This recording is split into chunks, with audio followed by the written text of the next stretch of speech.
Welcome to What is Truth, brought to you by the Southern New Mexico Church of God in Las Cruces, New Mexico. What is Truth is a weekly program which seeks to focus our attention on the truth of God's Word. Now, with this week's lesson, here's Pastor Meyer Stahl.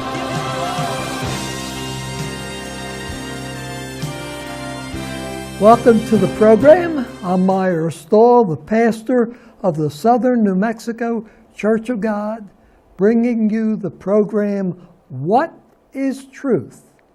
Today's topic is President Biden is our new president. There's 4 years he's going to be president.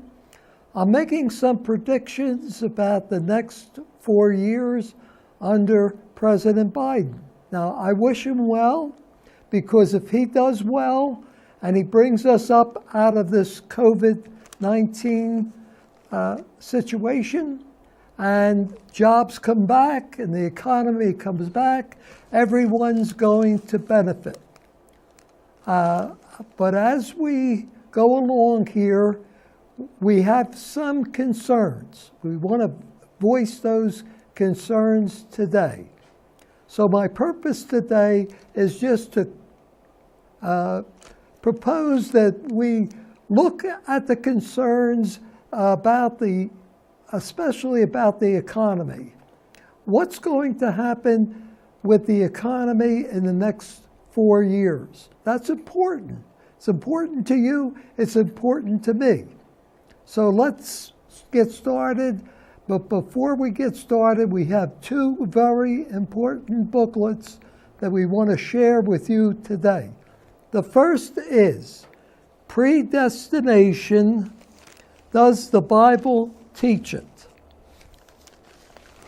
Okay, and at the bottom of the booklet, it says, is your ultimate fate decided for you in advance? No subject has baffled, perplexed, and worried people more. They don't understand predestination. That you're not predestined to be lost. You're not predestined to be saved. It's a different purpose. Here, for the first time, many will read the astonishing truth so plain that all can understand. So that's the first booklet. The second booklet is, what kind of faith is required for salvation? And at the bottom of that booklet it says, you know millions who actually believe in Jesus Christ have no salvation at all because they trust in the wrong kind of faith. What is the most important thing in your life? What is the thing that you value the most? What is the most valuable possession on the face of this planet? It's your salvation. No other thing could be more important than what you're going to be doing for all eternity. Is it not? Is it not? Yeah. What you're going to be doing for all eternity. Where you're going to be. Are you going to be in the kingdom of God, in the family of God, or are you going to be tossed into the lake of fire? The choice is yours. Nobody's going to make that choice for you. You make that choice for yourself. So why not read this very important booklet about salvation and really come to understand, are you saved or not? So we'll go on from there. Now let's go back to the subject. Our subject today, again, is the next 4 years under predictions about the next 4 years under President Biden. Now, I'm not a prophet, and this is not prophecy that I'm explaining about the concerns about the next 4 years. but this is a person who has read what President Biden proposes to do in the next 4 years, and we're looking at it as far as the Bible is concerned. The Bible does give us some information. We put the two together and we come up with a conclusion. So let's see how it goes. All right. So if some of these predictions do not come to pass, please do not label me a false prophet, because I'm not. I'm not a prophet. I'm just someone who is making predictions. I've got good news and bad news. First is the bad news. Okay? So let's look at some bad news. The moratorium on rents and mortgages is in place.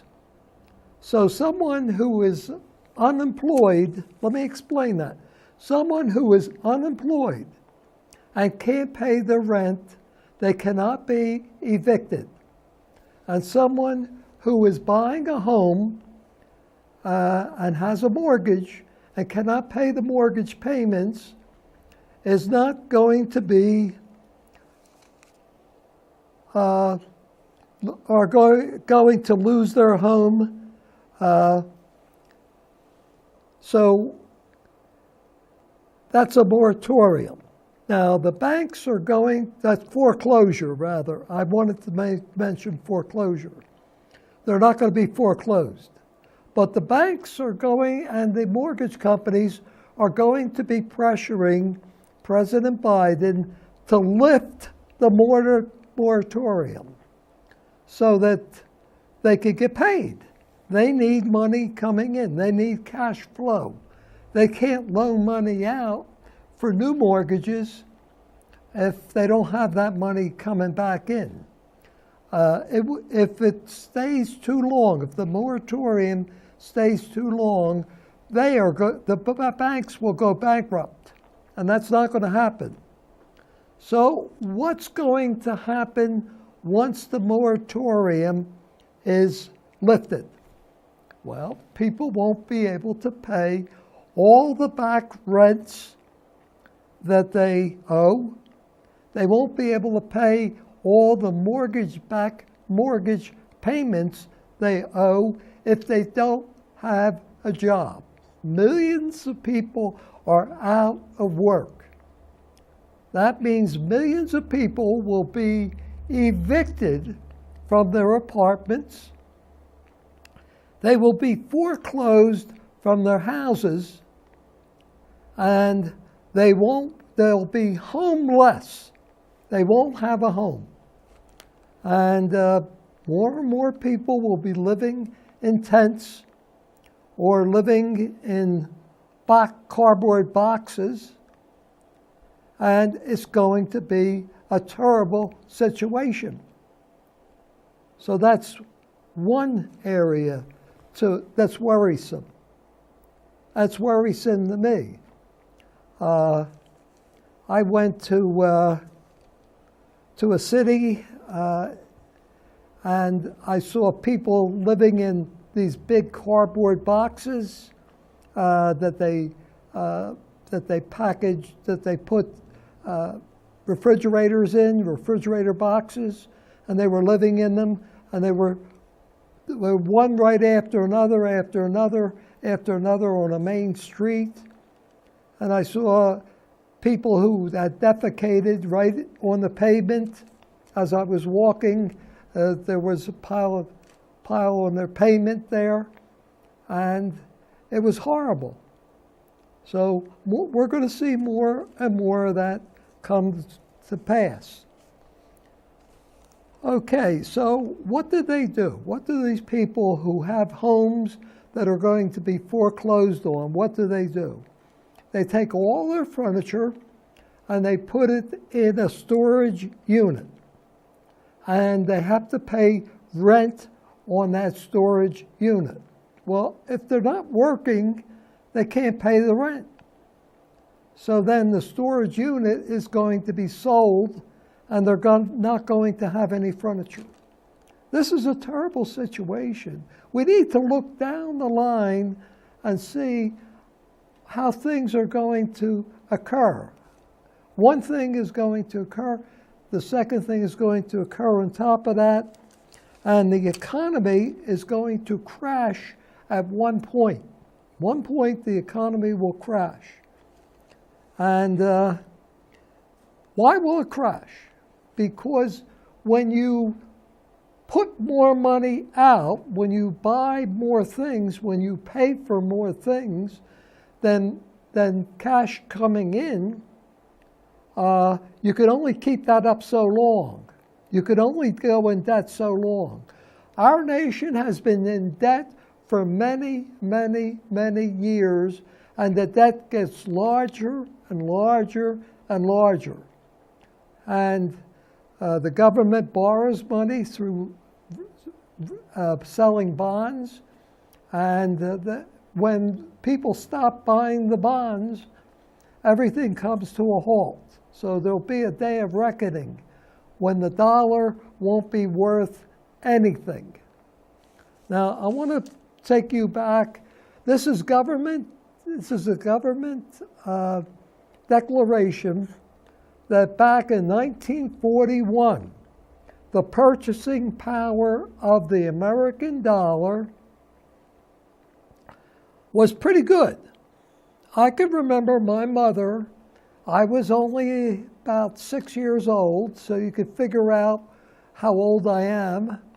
I was born in 1935.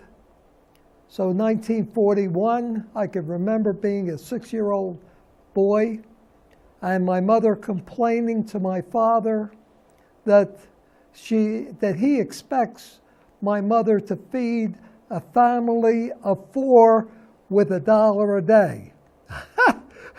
And you gotta laugh at something like that today. But it wasn't funny back in 1941. It really wasn't funny. And I can remember going down the street with a nickel. My grandfather gave me a nickel and he said, "Go buy a book."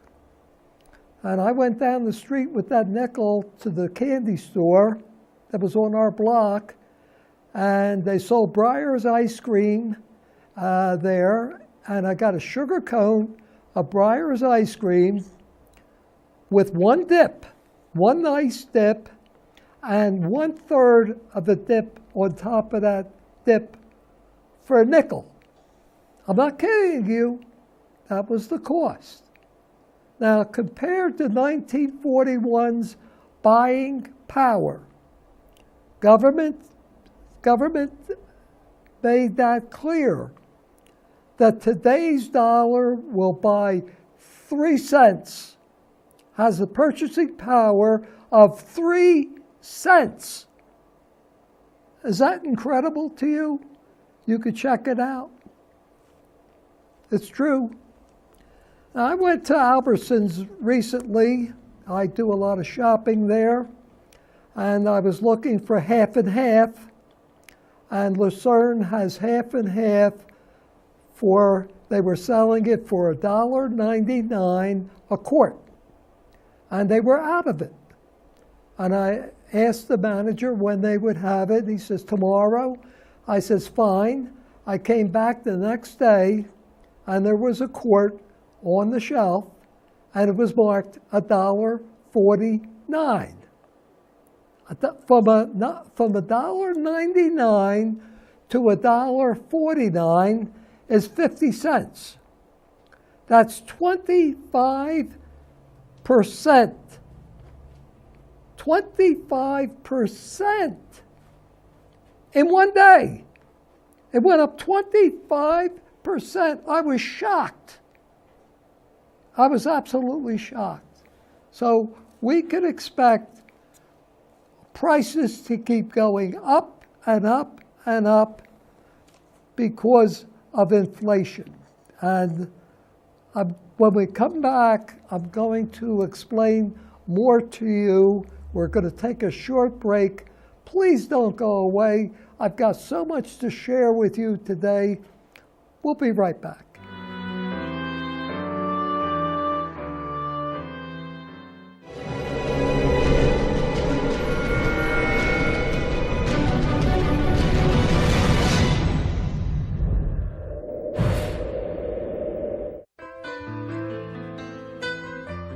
Hi, I'm Ray Bamberg with Here on Earth.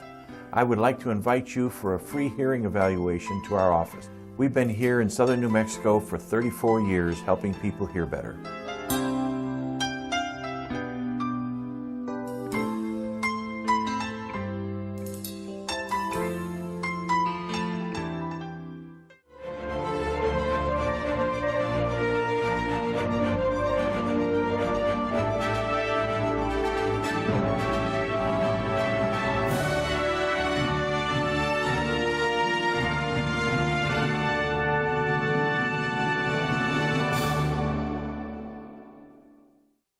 Call Mark Goldstein, the Safe Money Guy, at 575-556-2472 to learn about innovative strategies now available to help you grow, protect, and preserve your money and financial future, regardless of market conditions.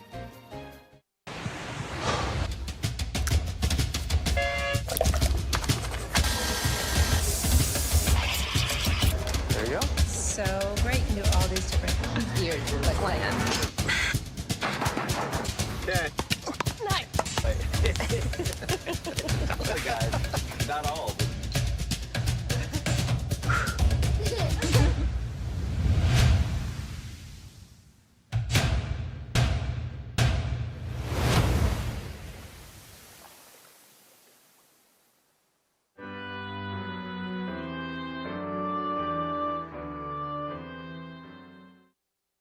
Welcome back to the program. In case you tuned in late, our topic is predictions about the next 4 years under President Biden.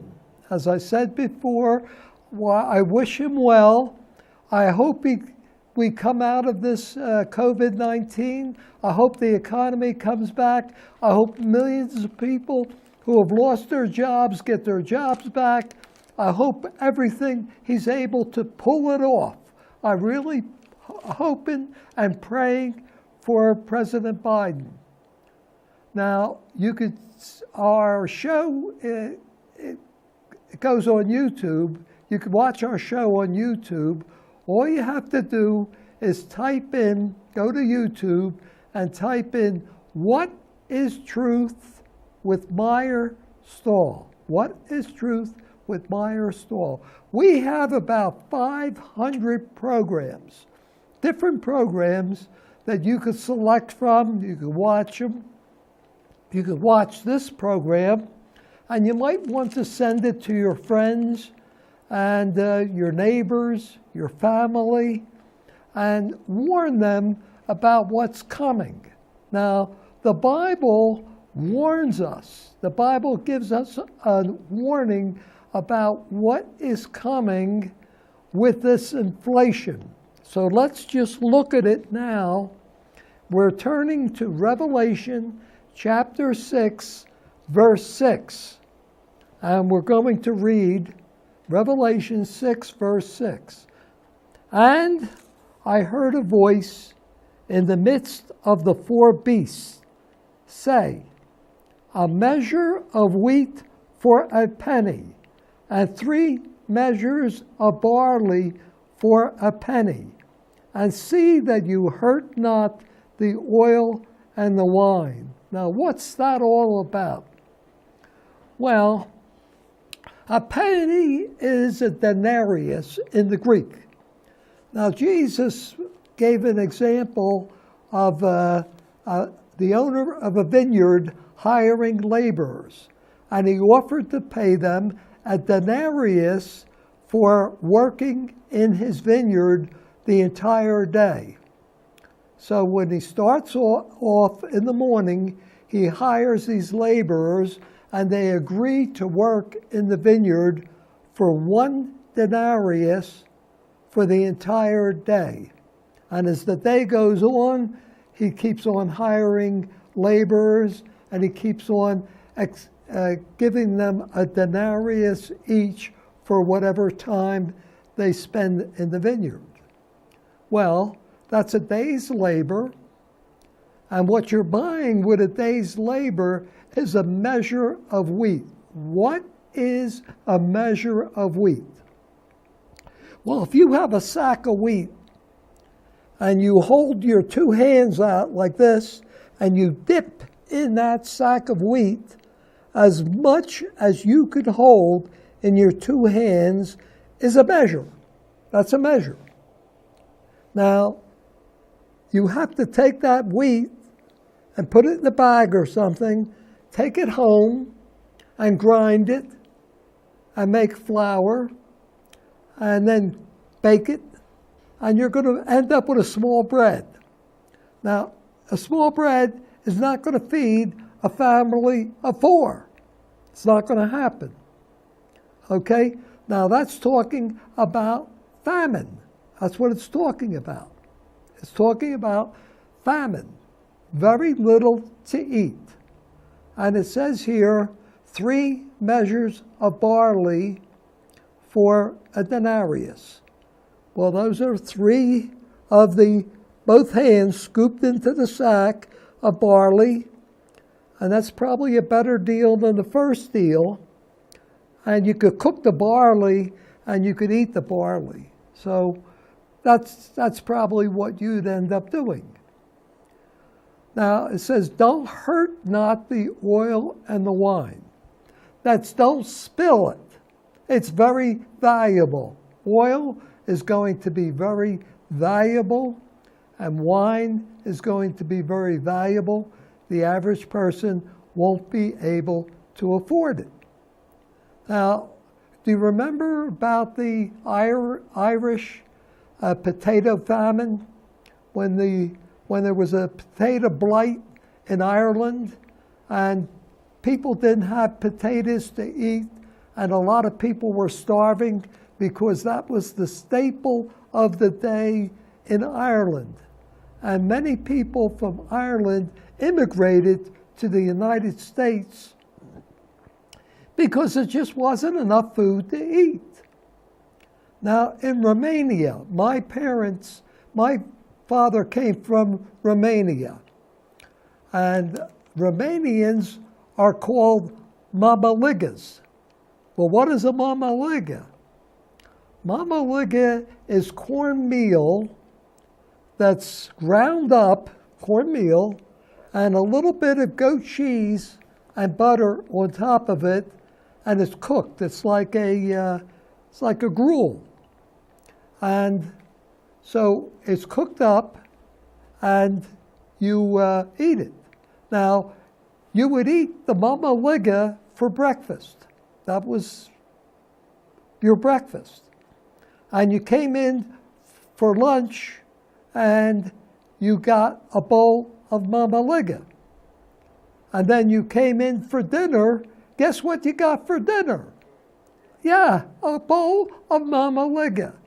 A bowl of cornmeal mush. Okay? And that was the national dish.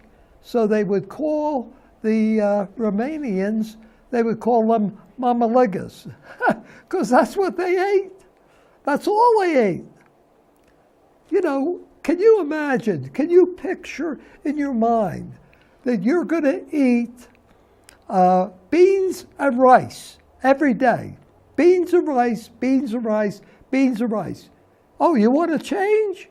It'll be rice and beans, rice and beans, rice and beans every day, because it'll be cheap.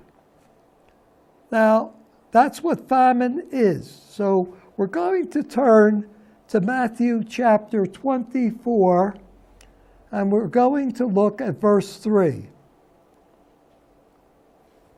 And as he, that's Jesus, sat on the Mount of Olives, the disciples came unto him privately, saying, Tell us, when shall these things be? And what shall be the sign of your coming and the end of the world? This word world is the word aeon.